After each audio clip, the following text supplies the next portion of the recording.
Por favor, abra sua Bíblia.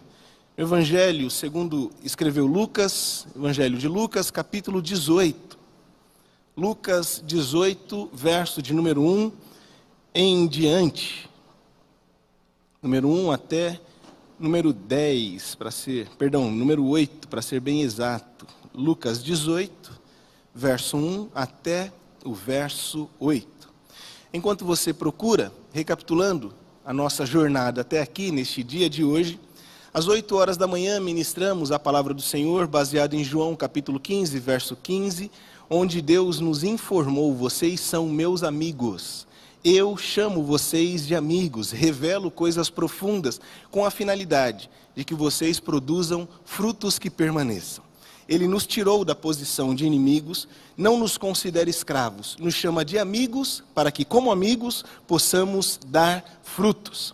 Na segunda ministração, falamos a respeito do texto de Mateus, capítulo 9, quando Jesus contempla uma multidão e afirma: olha, são como ovelhas sem pastor.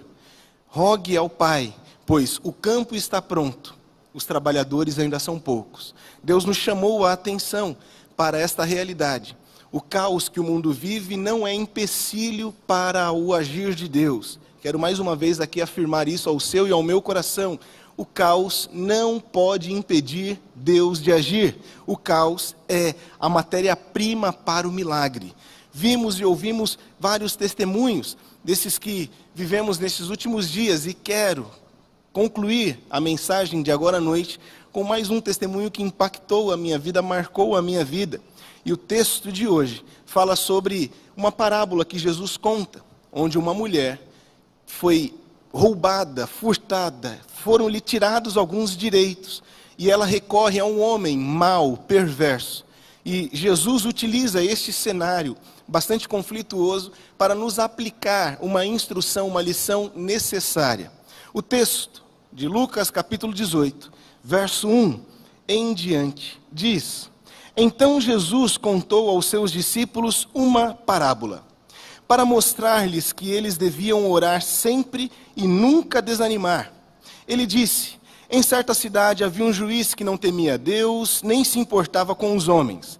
E havia naquela cidade uma viúva que se dirigia continuamente a ele, suplicando-lhe: faz-me justiça contra o meu adversário. Por algum tempo ele recusou, mas finalmente disse a si mesmo: embora eu não tema a Deus e nem me importe com os homens, esta viúva está me aborrecendo. Vou fazer-lhe justiça para que ela não me venha mais importunar. E o Senhor continuou: ouçam o que diz o juiz injusto. Acaso Deus não fará justiça aos seus escolhidos, que clamam a Ele dia e noite? Repita essa pergunta comigo, por favor. Acaso Deus, mais forte, acaso Deus não fará justiça aos seus escolhidos, que clamam a Ele dia e noite, de dia e de noite, que clamam de dia e de noite? Já cansou? É de dia e de noite. O texto continua dizendo: continuará fazendo-os esperar, eu lhes digo, Ele lhes fará justiça, e depressa. Contudo, quando o Filho do Homem vier, encontrará fé na terra? Este texto é um puxão de orelha para uma igreja que está acomodada, confortável numa posição desfavorável. E por vezes nós gostamos tanto do conforto que desistimos do progresso. Gostamos tanto da zona de conforto que desistimos do sucesso. Às vezes é tão confortável estar onde está que a gente se esquece de quem a gente deve ser. Às vezes é tão gostosinho estar numa forma sendo atendido, totalmente coerente com os nossos anseios, condizente com os nossos planos. É muito provável que você planejou estar aqui. Muito provável que até aqui tudo tenha corrido exatamente do jeito que você desejou. Você provavelmente está sentado no seu lugar preferido. Porque se Crente gosta de um negócio na igreja, é do lugar. Nosso lugar. Ainda bem que na casa do Pai tem lugar para todo mundo. Ainda bem que foi Jesus que foi preparar lugar, porque se a gente esquecesse, é muito provável que tudo esteja conforme os planos, os propósitos, os jeitos. A gente tem essa característica de procurar estar confortável, regado de segurança, para que nós tenhamos paz. E de fato, um navio não encontra melhor lugar para o repouso do que uma grande doca, do que um grande e seguro porto. Mas foi para enfrentar as ondas do mar que o navio foi projetado. Nós estamos tão confortáveis em alguma posição, que nos esquecemos de quem deveríamos ser. Nos esquecemos do que nos foi tirado. Nos esquecemos daquilo que nós não oramos mais, não desejamos mais. E está aí o grande segredo para uma vida, um sobrenatural. Nós, a Igreja de Cristo, não fomos chamados para seguir uma ideia, não fomos chamados para seguir um padrão. Nós somos chamados para seguir um homem que transforma pães, que multiplica pães a ponto de alimentar 5.000 pessoas com 5 pães e 2 peixes. Nós fomos chamados para seguir um homem que no momento da tempestade nos manda sair do barco e andar sobre as águas. Nós fomos chamados a seguir um homem que diante do túmulo do seu amigo diz com voz de autoridade: Lázaro, vem para fora! E Lázaro ressuscitou! Nós fomos chamados para viver e ver coisas sobrenaturais. Nós não podemos nos acomodar. Nós não podemos descansar, nós não podemos parar na hora de andar, na hora de conquistar, na hora de avançar. A igreja não pode parar quando a convocação é para prosseguir. A igreja não pode descansar quando a convocação é para arregaçar as mangas e trabalhar. Não é momento de viver zona de conforto algum. Se você estava procurando uma sombra para descansar, em nome do Senhor Jesus, levanta, sacode a poeira e vai trabalhar. A respeito disso, eu me encanto como Deus lida com as nossas expectativas. Não é que Ele não se importa, é que Ele nos conhece. Como Ele nos conhece, Ele sabe realmente do que a gente precisa. Elias, grande profeta, chamamos de herói da fé. E de fato é. Ele orou, o fogo caiu, o povo se arrepende. Uau! Mas logo após, vive ainda algo interessantíssimo. O Espírito Santo lhe dá poder e força a ponto dele correr mais rápido do que cavalos. Só que depois de tudo isso, de viver essa experiência, ele se esconde. E num desabafo ele chega a Deus e diz: ó, me dá a minha aposentadoria. Para mim já deu. Não sou melhor do que os meus pais. Estou só eu fiquei. Todos os outros se converteram aos outros deuses. Eu não aguento mais, eu quero morrer. Deus olha para um desabafo desse. Deus ouve um clamor desse e responde oferecendo-lhe água, pão e um pouco de descanso. A expectativa de Elias era: acabou, o máximo que eu pude eu já fiz, o máximo que eu poderia ver eu já vi. Agora para mim acabou, eu só quero sombra e água fresca, quero descansar, eu desisto a partir de agora. Mas Deus nos conhece, não é que Ele não liga para os seus anseios, para os seus temores, não é isso. Ele te ama, Ele sabe quem você é, sim, Ele se importa contigo, Ele quer se relacionar com você, mas Ele sabe que você não precisa parar, Ele sabe que você só precisa de pão e de água, Ele sabe que a morte não é o fim, Ele sabe que ainda tem muito a caminhar. Ele sabe. Ele sabe. Elias só pensava em morrer. E Deus está dizendo: sabe de nada, inocente. Tem um Eliseu para você ungir ainda. Fica tranquilo. Não acabou, não, Senhor. Não vai parar, não, Senhor. Desiste de desistir. Agora é hora de comer, beber e caminhar. É para isso que nós fomos chamados. Até aqui, tudo bem? Vamos continuar. E há uma canção que de alguma forma, na minha adolescência, me chamava a atenção, e eu gostaria de lembrar, juntamente com vocês, uma canção antiga, que falava a respeito de fome. E é sobre isso que nós vamos conversar nesta reflexão, nesta tarde e noite. Você tem fome de quê? Pergunte para a pessoa que está ao seu lado, por favor. Você tem fome de quê?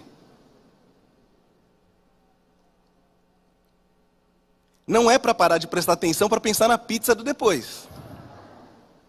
Se estava com esses planos, parou.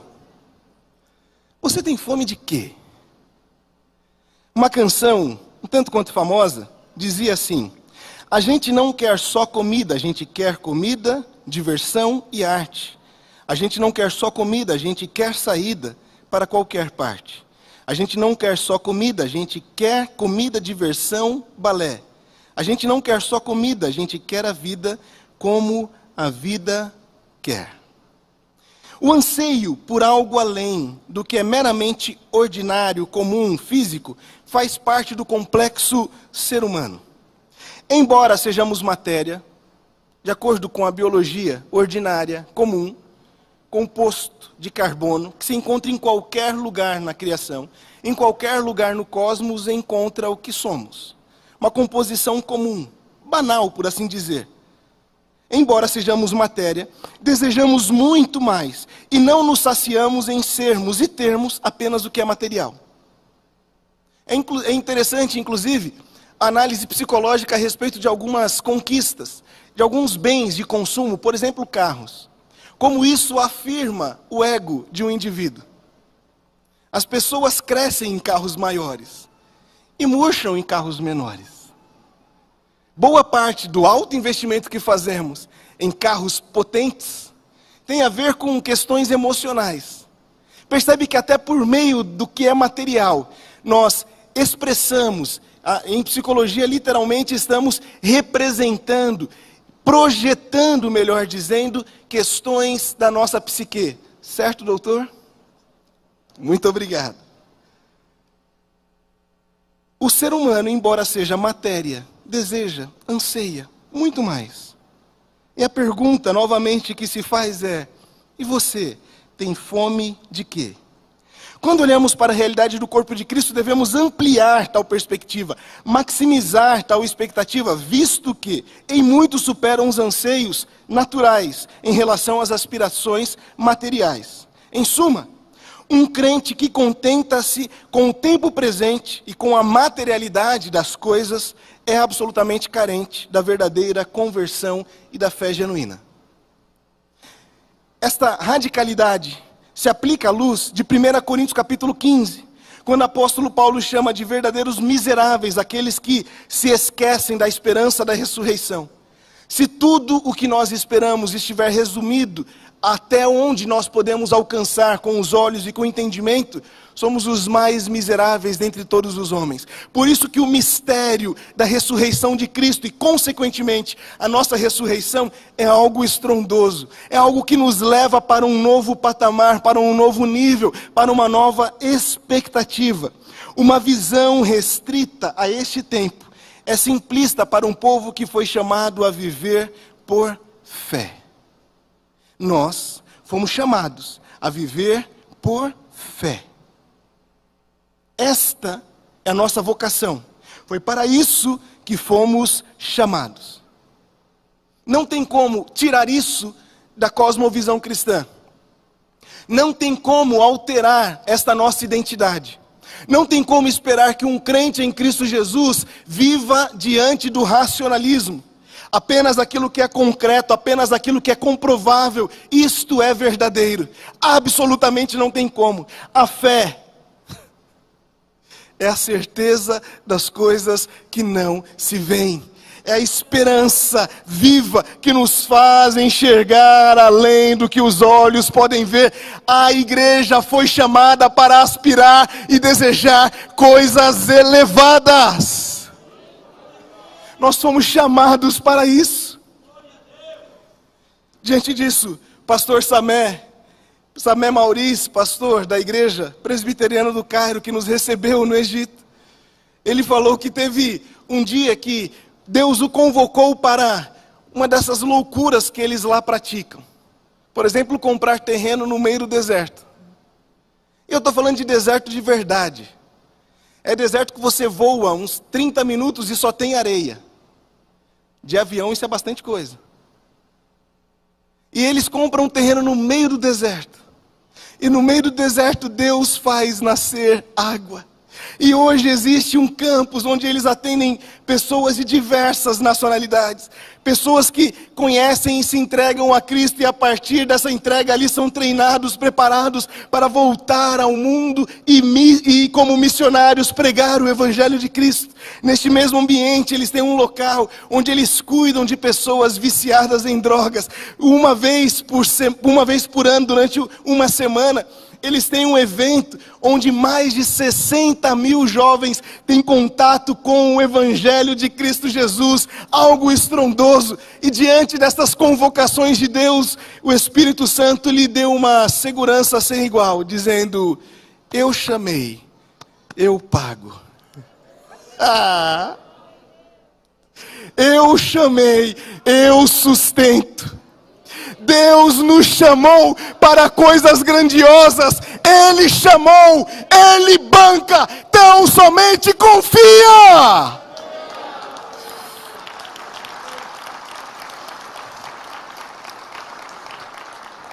Ele nos chamou para coisas extraordinárias. Ele nos chamou para ver coisas sobrenaturais. Ele nos chamou para isso. E Ele fez, está em nosso DNA, como denominação. Nós temos o nosso fundador, missionário Manuel de Melo, um homem tremendamente usado por Deus no dom de cura. Os relatos contam episódios incríveis. E o Deus que levantou o missionário Manuel de Melo não nos abandonou. Aquele que inspirou para ganhar o Brasil para Cristo continua nos conduzindo. Nós devemos desejar, ansiar, ver coisas sobrenaturais. Está em nós, isto é o que somos. A igreja foi chamada para viver por fé. A parábola descrita por Jesus apresenta um paralelo muito interessante, pois nos apresenta em contraste absoluto o caráter de Deus ao compará-lo com um juiz injusto. É esquisito, pois Jesus faz exatamente isso. Fala, tinha um juiz mau, perverso, não estava nem aí para ninguém, não tinha nenhum temor com relação a Deus. E está vendo? Da mesma forma que ele atendeu, Deus também atende. Falou Jesus, ajuda. É um paralelismo bastante profundo e é ocasional. É intencional. Jesus quer trazer esse choque para nós. Pois no antagonismo ele apresenta quão bondoso Deus é. Olha só. Ao apresentar a deformidade do caráter corrompido do mau coração, nos chama atenção para a bondade sem medida e a justiça perpétua no coração de Deus. E então, grita o verdadeiro absurdo, a saber, uma igreja que não clama, que não pede, que se satisfaz com um pouco, pois não vive pela fé. O susto que nós tomamos ao ter Deus comparado com um juiz iníquo, injusto e impiedoso, é só a abertura da porta para o verdadeiro susto. O susto é responder o verso 8 com um doloroso não, quando o Filho do Homem retornar, encontrará fé? Se não clamamos, se não pedimos, onde existe fé na ausência de oração? Onde está a fé quando não tem clamor? Onde está a fé quando não tem humilhação por meio da oração? Onde está? Fé não é determinar. Fé se mostra ao clamar de dia e de noite: me faça justiça, eu preciso. Isto é fé. C.S. Lewis certa vez disse: tristemente somos criaturas medíocres, brincando com bebida, sexo e ambição, quando a alegria infinita nos é oferecida. Ele chega à conclusão desse raciocínio dizendo: nos contentamos com tão pouco. Deus nos oferece alegria infinita. Infinita. Como cantamos aqui, é sempre abundante, é sempre abundantemente mais o que Deus tem para oferecer como fonte da verdadeira água da vida. Ele tem muito a nos oferecer. Enquanto isso, nos contentamos com tão pouco. Nos contentamos com tão pouco. Tristemente, uma vida medíocre. E a pergunta é: por quê?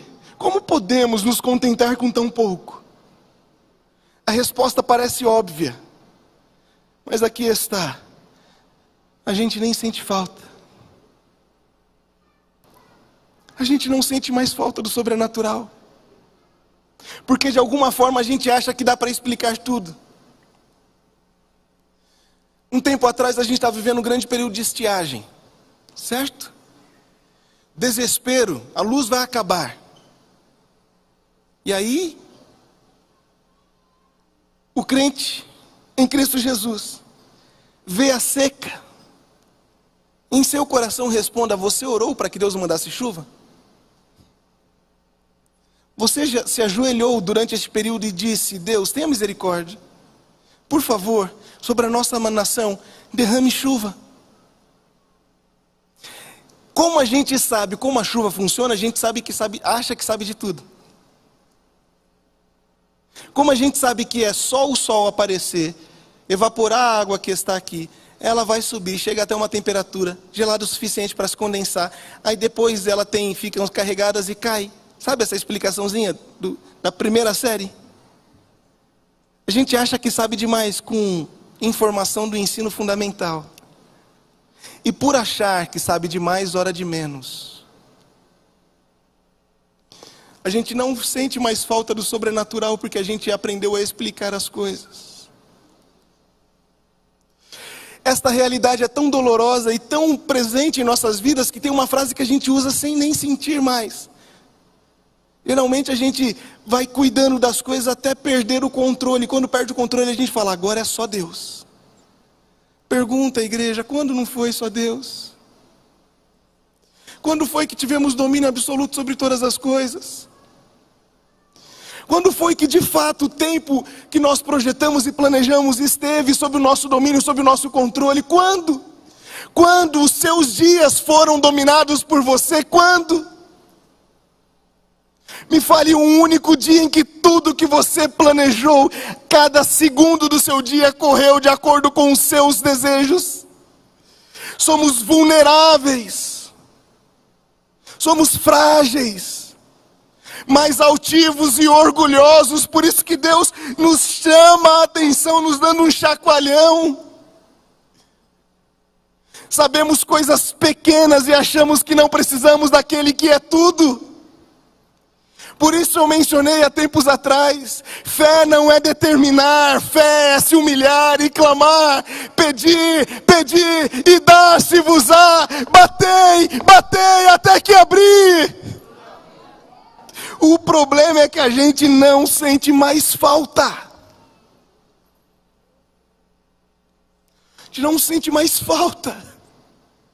E obviamente, esta é a realidade deste que vos fala, e Deus quer converter o meu coração, converter o nosso coração. Precisamos ansiar por aquilo que Deus nos prometeu. Em Marcos capítulo 16, ele testemunhou: os sinais seguirão os que creem. Eu creio, você crê, nós cremos, queremos ver os sinais. Nós queremos, Deus. Nós queremos. Nós precisamos. A mulher descrita por Jesus nos ensina por encarnar o seguinte princípio: olha só, sem o que me foi tirado, eu não posso viver. Ela tinha isso, ela não tinha opções, ela não tinha saídas, ela não tinha um jeito B, um plano C, ela não tinha outra opção. Por isso que ela estava diante do juiz perverso, e de dia e de noite clamava: me dá o que foi tirado, me dá aquilo que é meu, eu preciso, sem isso eu não vivo. Ou ela recebia o que lhe foi tirado, ou ela morreria. O diabo nos roubou, e a gente aprendeu a viver sem.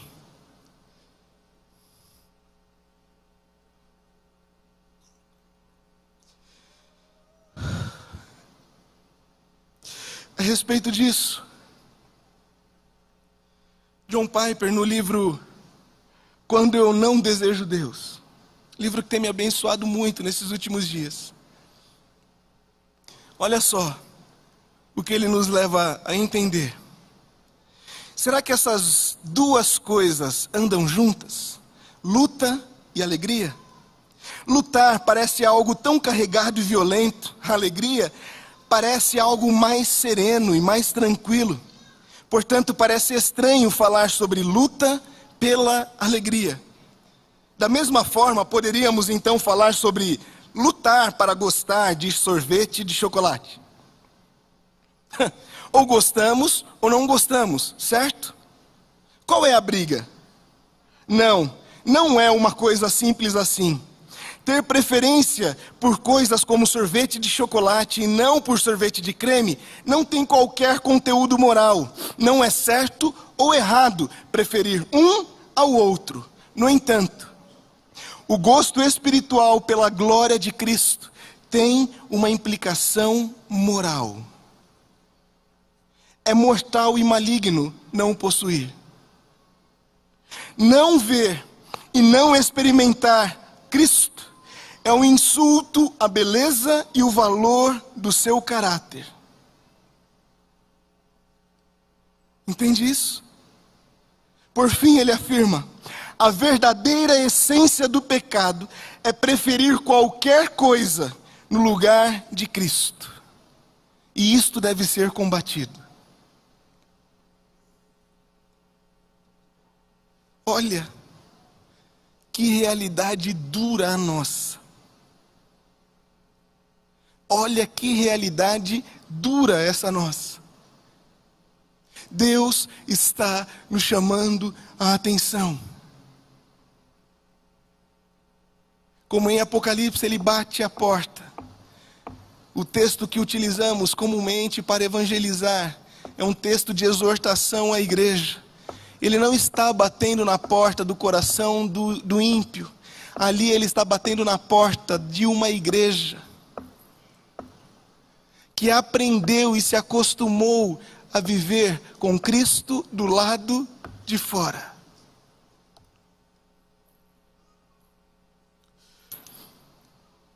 Nós precisamos realmente crer na palavra como um todo, quando Cristo diz: sem mim nada podeis fazer.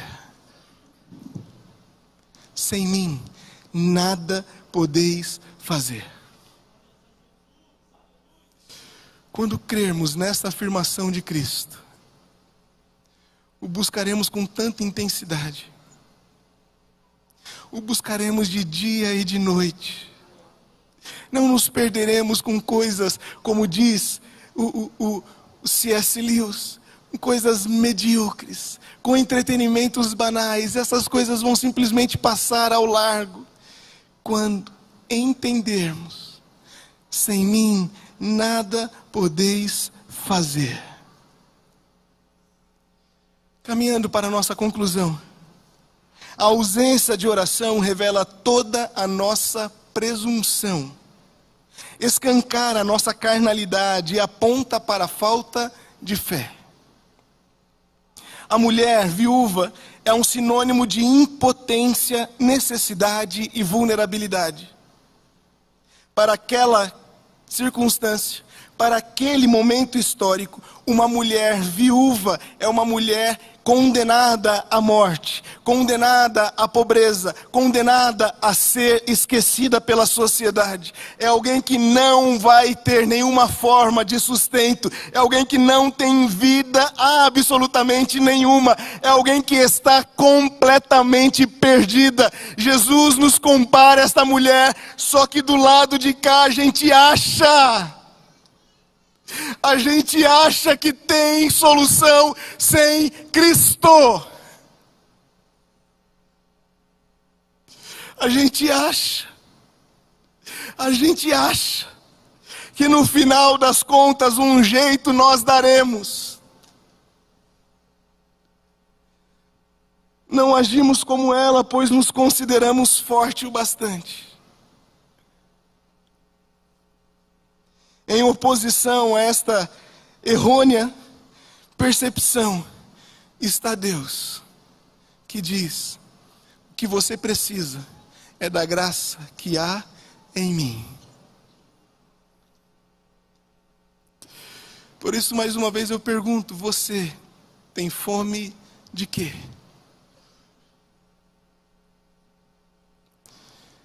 As ambições humanas, os prazeres terrestres,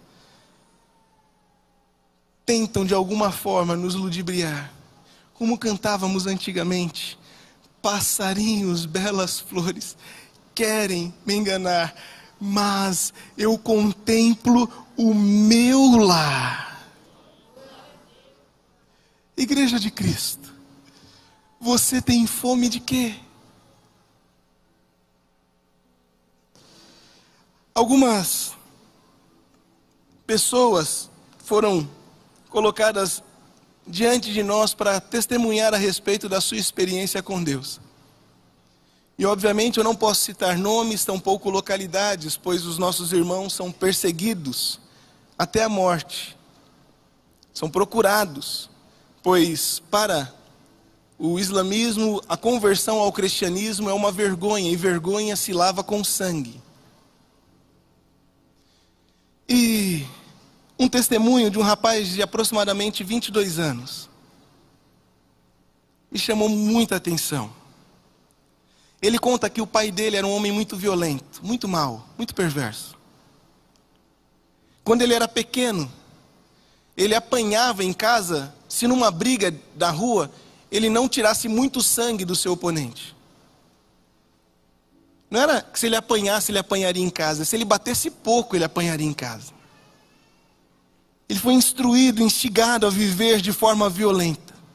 No início da sua adolescência, pelos 11 anos, ele se infiltrou dentro de um grupo radical. Terroristas. E foi crescendo em meio a este grupo. E ele menciona que o grupo era tão perverso, e ele via e fazia coisas que hoje ele se envergonha e se enoja. Ele descrevia que a diversão destes homens era amarrar com silver tape, granadas no pescoço de algumas pessoas e ficar ameaçando tirar o pino, até quando perdia a graça e realmente tiravam os pinos. Eles literalmente almoçavam enquanto cabeças explodiam perto deles. Isso tudo levou para um choque, porque ele não conseguia entender onde havia Deus nisso. E aí ele foge deste grupo e entra num período de bastante conflito, até ele chegar à seguinte conclusão: Deus não existe. E assim ele permaneceu por 2 anos. Afirmava: Deus não existe. mas o coração pedia: Deus, fala comigo. Por 2 anos, um jovem exposto à violência desde sempre, doutrinado numa religião extremamente violenta e perversa. Por 2 anos esse jovem pedia de dia e de noite: Deus, fala comigo. Até um dia que estava tendo uma briga, uma guerra civil onde ele morava. E em meio às bombas e às balas ele é jogado ao chão. E aí alguém para do lado dele e um pedaço de papel tem escrito: eu te amo. Ele recebe este pedaço de papel e no verso tem um telefone. E ele começa a ligar para este número. E este rapaz que entregou para ele este papel começa a discipulá-lo e falar a respeito de Cristo. Sem entender muita coisa, ele coloca-se à disposição da igreja e vai para uma tenda no meio de uma praça distribuir Bíblias. Quando o grupo terrorista que ele participava soube que agora ele estava distribuindo Bíblias, eles pegaram coquetéis Molotov, bombas incendiárias, cercaram a tenda e arremessaram com toda a força. Os irmãos em Cristo, dentro daquela tenda, estavam e eles ouviam o barulho das explosões, mas aquela tenda não se queimava. E ele, estranhando tudo, porque ele era o responsável por fazer o coquetel Molotov enquanto ele estava lá. Ele não entendia nada, porque tudo aquilo era para se incendiar rapidamente. Os homens ficaram bravos e prometeram voltar. Antes de voltar, estes homens falaram com o pai dele. E o pai jurou matá-lo. E o pai manda um grupo extremamente violento, numeroso, para acabar com a vida dele. Quando este grupo chega nesta tenda, está o nosso irmão e um amigo ao lado. Por favor, Dinho, vem cá, filho. Isso. O amigo, ainda ateu, estava ao lado dele na tenda. Ele estava ministrando a este amigo. Quando ele vê este grupo entrando, quando ele olha, ele reconhece, tem primos dele ali que vieram matá-lo. Tem alguns que são irmãos dele e vieram matá-lo. Ele olha e de medo se congela. O amigo ateu congela igualzinho. E eles começam a dirigir-se a ele perguntando: cadê? Cadê ele? Nós viemos aqui matá-lo. O amigo, em êxtase, não consegue nem falar. Eles passam entre eles e ninguém o vê, ninguém o enxerga. Cadê ele? Nós viemos aqui matá-lo. Irados, aqueles homens esfaqueiam o amigo até que ele fique quase morto. Ele vai para o hospital, o nosso irmão paralisado. Quando este está no hospital, antes que qualquer médico atendesse, ele disse: um homem de branco entrou aqui no meu quarto e disse: eu sou Jesus e eu vim te curar.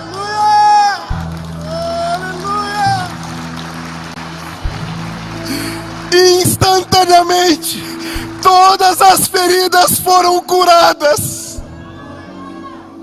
Hoje, aquele que era ateu é um missionário da palavra de Deus.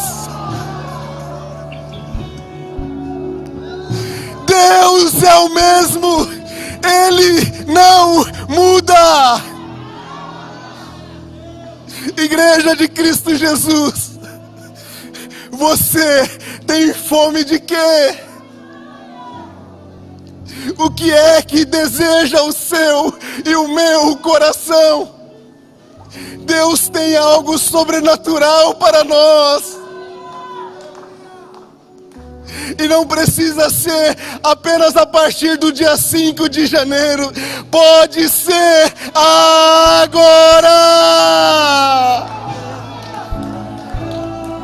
Deus tem em nosso meio grandes coisas a fazer. E nós precisamos dele. Nós precisamos dele. Nós precisamos dele. Nós precisamos de Deus. Nós precisamos ver coisas sobrenaturais. A igreja não foi chamada para viver em segurança da racionalidade. Não. Não.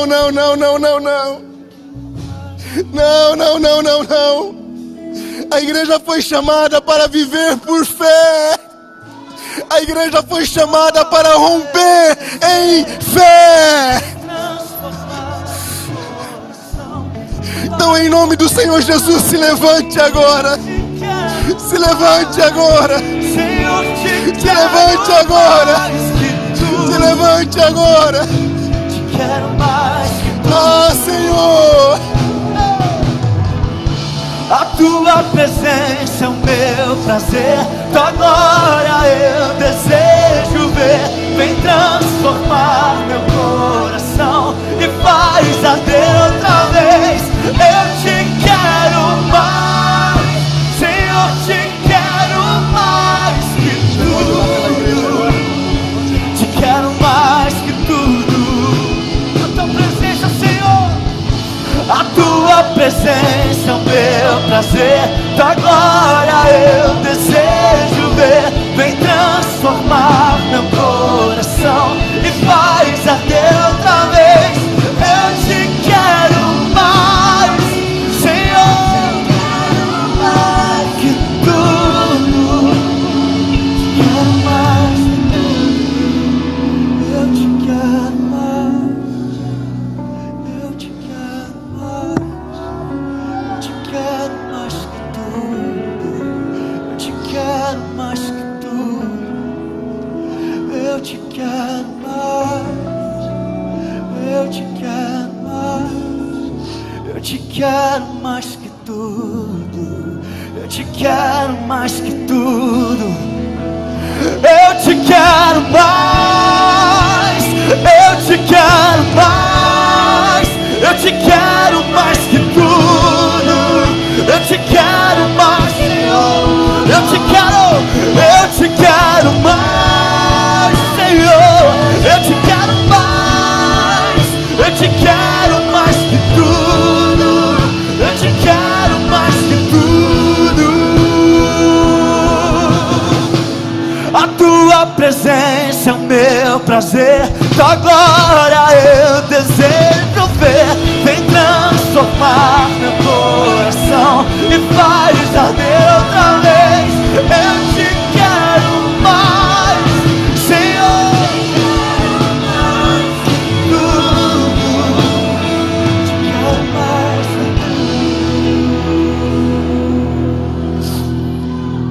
Antes de continuarmos, faremos 2 momentos de oração aqui.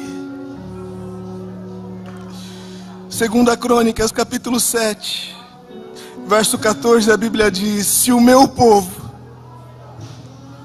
que se chama pelo meu nome, se humilhar e orar, buscar a minha face e se afastar dos seus maus caminhos, dos céus eu ouvirei, perdoarei o seu pecado e curarei a sua terra. Neste primeiro instante precisamos juntos pedir perdão a Deus.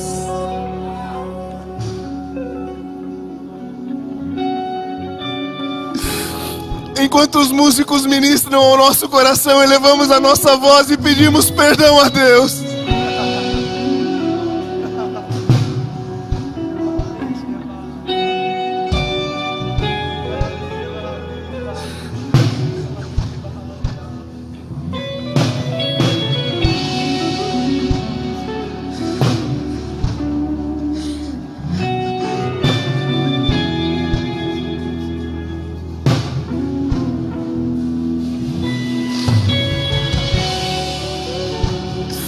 por preferir tantas coisas diante de Ti, por estabelecer preferências diante de Ti, por fazer o nosso coração altar de ídolos e ídolos sem fim. Por tudo isso nós Te pedimos perdão, Deus.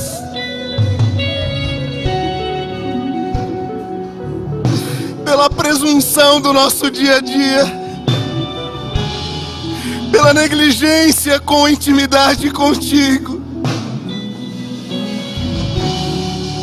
por achar que somos muito quando nada somos, nada temos. Por tudo isso nós Te pedimos, perdoa-nos, ó Pai.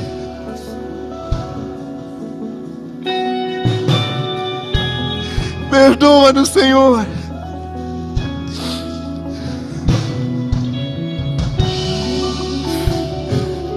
A terra está ferida, devastada pelo pecado. E sem Ti nós nada podemos fazer.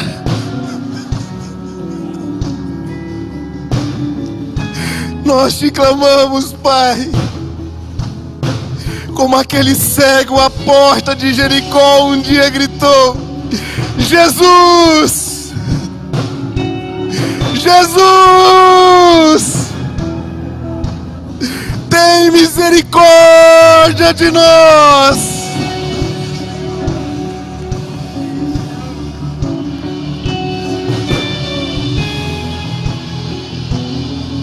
Tem misericórdia, Deus! Tem misericórdia, Deus.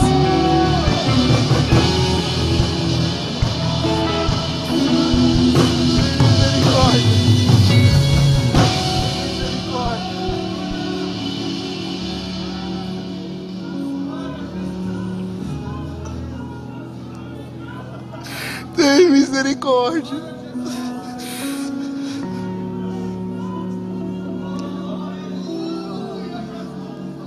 Tem misericórdia. Tem misericórdia. Desperta a Tua igreja, Senhor.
Tem misericórdia.